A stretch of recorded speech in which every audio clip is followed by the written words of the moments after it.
I have a really good example to show you of how intentional search, understanding intentional search, and then optimizing your on-site and off-site content around that intention matters.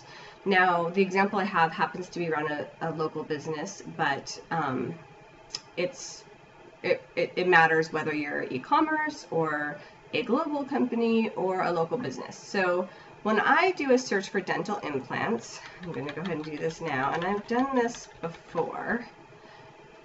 Okay, so it knows I'm in Austin, so first it has the paid ads, then there's a couple places that we're able to get higher than the map box, which are both with neither are buying things, so they're just, information, and then we've got some news, and then you have the whole huge map box, right?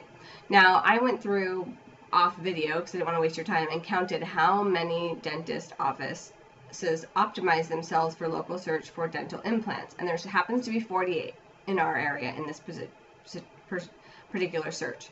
Now, I also happen to know that the #1 buying search term for dental implants is surrounding how much they cost. Like if you scroll down, the very first related search is dental implants cost, right? Like that is, this doesn't pop a local search box result because it's a research term. That being said, it is the #1 search term, and not just this exact wording, but around the cost of dental implants generically of the buyers. And dentists love optimizing for dental implants because they make a lot, it's a high value, they make a lot of money off of that, and their target market expands, where most people will only visit a dentist within, a small area around them. They will travel farther for dental implants because they're very expensive, they're nervous about the procedure, right? It expands their target audience range geographically. So that being the case, we all, if we're in agreement that dentists that provide those services, it's high value to get those kind of clients, which is why they 48 people optimized. If you click on the #1 search term for people looking to have dental implants, you will see on this page, only one of everything on the first page is an actual dentist. This one right here.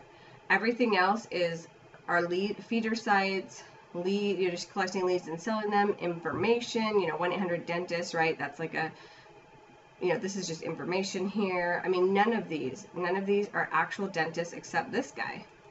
This guy in his FAQ said, how much will it cost? Will my insurance, will it pay for my insurance? And you can click to the answer, and here's the answer. He has a whole paragraph.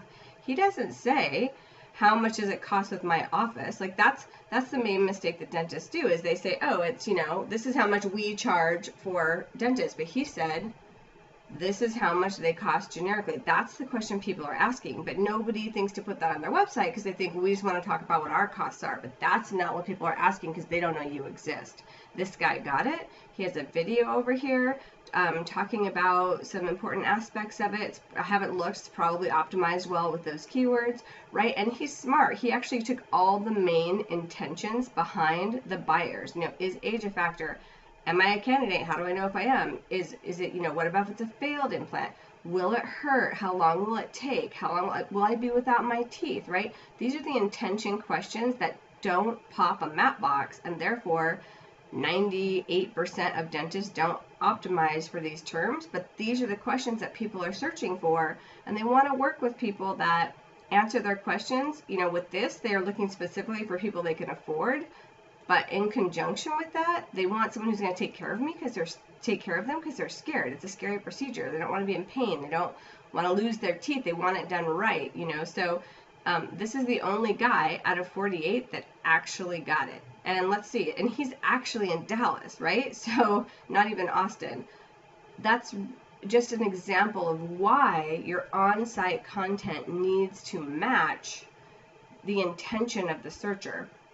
Likewise, with your off-site content, you need to be, I would put out some sort of really intelligent publication, whether it's in video or a white paper or a shared document or a social media campaign or, through LinkedIn or however I'm doing it, on exactly how much will it cost. And that would lead into my page on my website optimized for how much will it cost, which then will have a call to action, right? So the leverage that you get in the marketplace by structuring your content this way saves you thousands and thousands and thousands of dollars. Depending how big your advertising budget, it could save you 5 or 6 figures worth of money, because it's costing so much less for results that used to take a lot more work to get. Now, intention is going to matter. It is the future of search. Will it always be this easy just to create really good intention content and match it and create your offsite and onsite? I don't know if that's the case. I mean, once everybody sort of gets on board and understands this is the future, it may not be such a landslide win like it is right now because everybody else is doing it. But right now, everybody else is not doing it. And I'm telling you, this is how we get our clients heads and tails above their competitors, because yes, we still do keyword research, but then we dig and get the intention. And, you know, dental implant, I did the research before, I don't have it in front of me now, but the cost of dental implant keywords on like AdWords spend versus how much, dental implants cost, it's very different. You know, it's just, the entire thing is so much more intelligent. So this is just a really good example of why it's important to match your on-site and off-site content to intention of the searchers.